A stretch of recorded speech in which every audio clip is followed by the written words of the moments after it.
तो देखना बच्चों, जो आज का टॉपिक है हमारा वो क्या है, स्पेशल कोहेरेंट है, स्पेशल कोहेरेंट।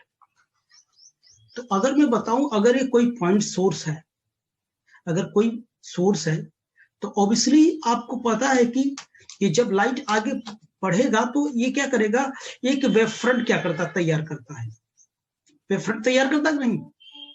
और इस वेवलेंथ पर जो ईच पॉइंट है एक न्यू वेव सोर्स जैसा क्या करते हैं, बिहेव करते हैं, जिसे सेकेंडरी वेव सोर्स कहते हैं। और इससे जो वेव फ्रंट निकलती है सेकेंडरी वेवलेट्स कहते हैं, ठीक है ना। तो किसी भी वेव फ्रंट के डिफरेंट पोजीशन पर टाइम सेम होनी चाहिए भाई। जितना टाइम सभी पार्टिकल इस पर लेंगे उतना ही इस पर लेंगे, तो टाइम तो सेम होगा ना। सभी वेव फ्रंट पर जितने भी डिफरेंट पॉइंट्स होंगे सभी के वाइब्रेशन सेम टाइम पे होंगे।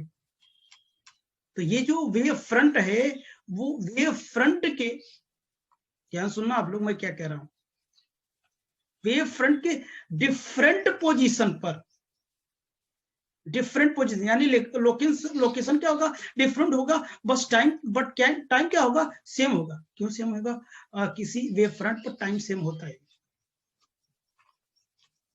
ठीक है ना। तो क्या होगा, फेज क्या होना चाहिए, कांस्टेंट होना चाहिए। यानी इफ कांस्टेंट फेज डिफरेंस यानी same phase is at different location in a wave front and at same instant, यानी किसी भी वेव फ्रंट के डिफरेंट पोजीशन पर सेम टाइम पर फेज क्या हो, कांस्टेंट हो। तो ऐसे क्या कहते हैं कि, तो ऐसे कोहेरेंट, ऐसे कोहेरेंट को हम क्या बोलते हैं, स्पेशली कोहेरेंट बोलते हैं। क्या बोलते हैं, माना P1 P2 ले लिया, तो ये क्या है कि यहां से जब वेव निकलेगी तो ये इनके बीच क्या है, ये इतनी डिस्टेंस होनी चाहिए जिस पर ये क्या हो, कोहेरेंट हो, यानी फेज क्या हो, सेम हो जाए, यानी फेज क्या हो, कांस्टेंट हो जाए,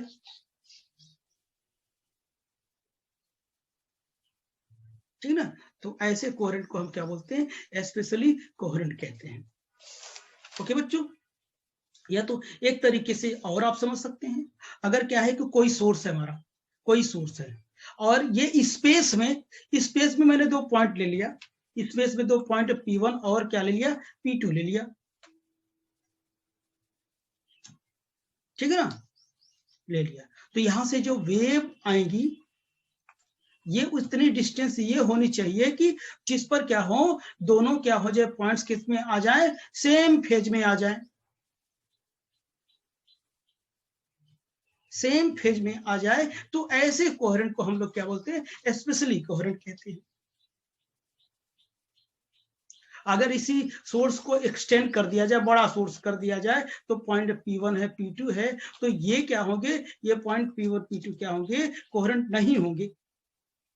क्यों नहीं होंगी, क्योंकि ये सोर्स बड़ा है, तो डिफरेंट पॉइंट के सोर्स से डिफरेंट वेवलेंथ इस पर क्या करेंगी, फॉल करेंगी, इसलिए कोहेरेंट नहीं है। तो ऐसे स्पेस में दो पॉइंट ले लो, इससे जो वेव पड़ेंगी वो क्या करेंगी, सेम फेज में आ जाए, जो वेव आएंगी वो किस में आएगा, सेम फेज में आ जाए। तो ऐसे कोहेरेंट को हम क्या बोलेंगे, स्पेशल कोहेरेंट कहेंगे, ठीक। तो इसको समझने के लिए सबसे बेस्ट जो एग्जांपल है वो क्या, young double slit experiment, young slit double experiment. तो आइए देखते हैं, यही बातें मैंने इसमें मेंशन कर दिया हूं, तो आपको बखूबी समझ में आएगा जो मैं लिखा हूं यहाँ पे, देखना ध्यान सुनना, मैं वही चीज लिखा जो बताया। The special coherence is the phase relationship between radiation field at different point in the space. मैंने बताया ना, जो फेज रिलेशन होगा, मतलब स्पेशल कोहेरेंट क्या होता है, एक phase relation between radiation field at क्या हो गया, different point in the position, यानी डिफरेंट पोजीशन पे जो रेडिएशन फील्ड होती है उसका फेज रिलेशन को क्या करे, डिफाइन करे, यानी फेज कांस्टेंट रहे। तो ऐसे कोहेरेंस को स्पेशल कोहेरेंट कहते हैं। चलो अगला नंबर देख लेते हैं। इफ कांस्टेंट फेज डिफरेंस यानी same phase exist at different locations in the wave front and the same instant.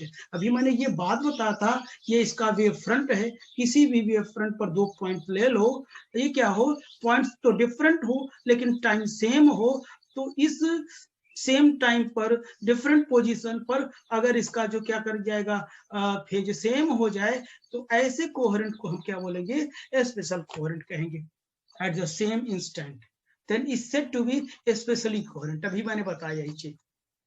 In other word में देखो तो spatial coherent measure the area of wave front over which the light is covered. मतलब ये देखो कितनी अच्छी बात लिखी है। स्पेशल कोहेरेंट क्या है, क्या मेजर करता है, area of wave front over which light is coherent. मतलब वो एरिया जिस पे लाइट क्या हो जाए, कोहेरेंट हो जाती है, उसी चीज को क्या करती है, मेजर करती है। ठीक है ना। तो इसको समझने के लिए हमको सबसे अच्छा एग्जांपल क्या है, और ये देखिए, the directional property of laser beam is due to the special coherent। special coherent की वजह से ये directional property आती है कि लेजर लाइट क्या है, एक ही डायरेक्शन में क्या करती है, मूव करती है। इतनी बात हो गई। तो मैंने एक साथ कई बातें बता ले जाता हूँ, इसलिए थोड़ा दिक्कत होती होगी आपको। तो इसमें क्या होगा, टू अंडरस्टैंड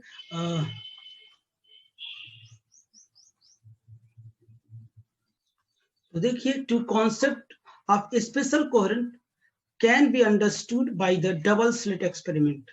तो स्पेशल कोहेरेंट को समझने के लिए डबल स्लिट एक्सपेरिमेंट का क्या करेंगे, हम यूज करेंगे। ठीक है ना। इससे बेटर तरीके से हम क्या कर सकते हैं, समझ सकते हैं। तो हम मान लेते हैं कोई सिंगल स्लिट है, यहां देखना, यहां कोई हमारे पास सिंगल स्लिट है,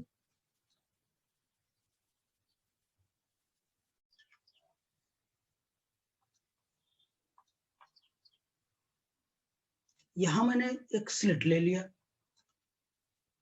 जिसकी विड्थ कितनी है, ए है, ये स्लिट की विड्थ ए है। यहाँ पे मैंने डबल स्लिट ले लिया, एक S1 है, दूसरा क्या है यहाँ पर S2 है। ठीक, और इनके बीच की जो डिस्टेंस है वो कितनी है, वो D है। और ये सिंगल स्लिट डबल स्लिट के बीच की डिस्टेंस कितनी है, कैपिटल D है। अच्छा, अब ध्यान सुनना, मैंने एक कोई सोर्स ले लिया, तो यहां से रे जा रही थी, इसके परपेंडिकुलर डायरेक्शन दो पॉइंट में लिया, P1 P2।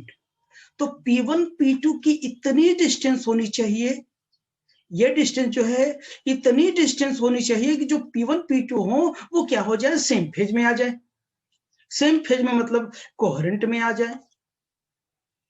अगर एक लिमिट डिस्टेंस से P1 P2 की एक लिमिट डिस्टेंस से अगर ज्यादा हो जाए तो P1 P2 क्या होगा, कोहेरेंट नहीं होंगे, क्योंकि इसमें तब फेज ही कांस्टेंट नहीं होंगे, सेम नहीं होंगे। तो ये वो डिस्टेंस जिस पर P1 P2 क्या हो जाए, सेम फेज में आ जाए, कोहेरेंट हो जाए, तो ऐसे डिस्टेंस को हम लोग क्या बोलते हैं, स्पेशल कोहेरेंट लेंथ कहते हैं। क्या बोलते हैं, स्पेशल कोहेरेंट लेंथ बोलते हैं, या लेटरल कोहेरेंट विड्थ बोलते हैं। ओके, तो इसी तरीके से ये S1 S2 है, इसके बीच की डिस्टेंस इतनी होनी चाहिए जिस पर S1 S2 सोर्स क्या हो जाए, कोहेरेंट हो जाए, क्या हो जाए, कोहेरेंट हो जाए। तो ऐसे डिस्टेंस को स्पेशल कोहेरेंट लेंथ या स्पेक्ट्रल कोहेरेंट विड्थ बोलते हैं। ठीक, तो इसको मैथमेटिकल तरीके से हम लोग क्या करते हैं, इसको प्रूव करते हैं। तो देखिएगा इधर से, यहां मैं एक वेव इधर आई, एक वेव इधर है, इसके बीच का जो एंगल है थीटा है। तो आप जानते हैं angle will be equal to क्या होता है बच्चों, angle will be equal to arc upon radius होता है, राइट। आर्क अपॉन रेडियस, तो एंगल क्या है, एंगल थीटा है, और कितना है, डी है, और रेडियस कितना है, कैपिटल डी है, right, capital D, equation number 1। लेकिन आपने जब पढ़ा था यंग डबल स्लिट में, तो यहाँ पे ये देखो, ये अगर सिंगल स्लिट था तो ये वेव गई थी, यहाँ से मैंने पाथ लेंथ निकाला था, ये विड्थ ई थी, तो E sine theta will be equal to N lambda पढ़े थे क्या, तो वन ऑर्डर के लिए इतना, तो theta will be equal to lambda by E लिख सकता हूँ। ई की जगह यहाँ मैं ए लिया हूं तो ये लिख दूंगा। थीटा बहुत स्मॉल हो तो साइन थीटा की जगह थीटा रिप्लेस कर दिया जाता था। तो ठीक याद है ना आपको? जब याद है तो चलिए हम आगे करते हैं इसे। तो अब देखना, तो theta will be equal to lambda by a from 1 and 2 से, फ्रॉम 1 एंड 2 से देखता हूं, फ्रॉम 1 एंड 2। तो 1 क्या है, theta will be equal to D by T, और क्या, और ये theta will be equal to lambda by A. ये दोनों फॉर्मूले हमारे पास। बेटा इसमें है क्या, तो ये जो डी बाई डी है, यानी डी बाई डी, ये क्या होना चाहिए, ये कोहेरेंट होने के लिए इसको क्या होना पड़ेगा, लैम्डा बाई ए से स्मॉल होना पड़ेगा, स्मॉल या इक्वल होना पड़ेगा। ठीक है ना, स्मॉल या इक्वल होना पड़ेगा। लैम्डा क्या है, wavelength of the wave, wavelength of the light wave. ठीक, वो जानते हैं, इंसिडेंट वेव की वेवलेंथ है जो सोर्स से निकल रहा है। ठीक, ये क्या है, विड्थ ऑफ द स्लिट है, और ये क्या है, width of the double slit है, ये distance between single slit and double slit है। तो ये कंडीशन हो जाएगी। तो अब देखिए, इस कंडीशन को मैं ऐसे भी लिख सकता, डी को मैं इधर लिख सकता हूँ, और ऐसे भी लिख सकता, D will be equal to less than or equal to lambda D by क्या हो जाएगा, ये हो जाएगा, हो जाएगा ना।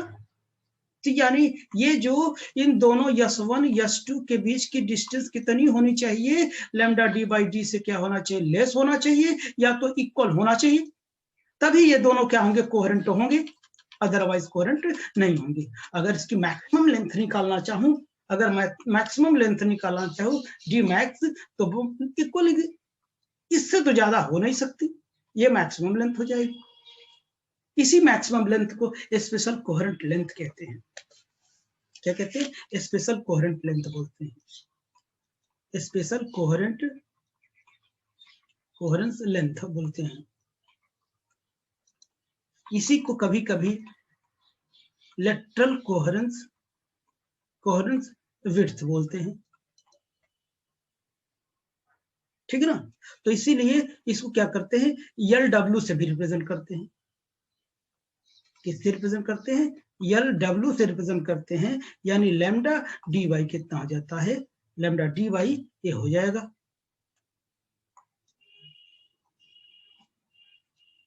ठीक है ना, तो ये किस पर डिपेंड करेगा, अगर क्या होगा, ये क्या होगा, स्मॉल होगा बहुत, तो इसको इसकी डिस्टेंस बढ़ानी पड़ेगी, तब इसकी डिस्टेंस बढ़ सकती है। अगर ये बड़ी है तो क्या होगा, इसकी लेंथ बहुत कम होगी।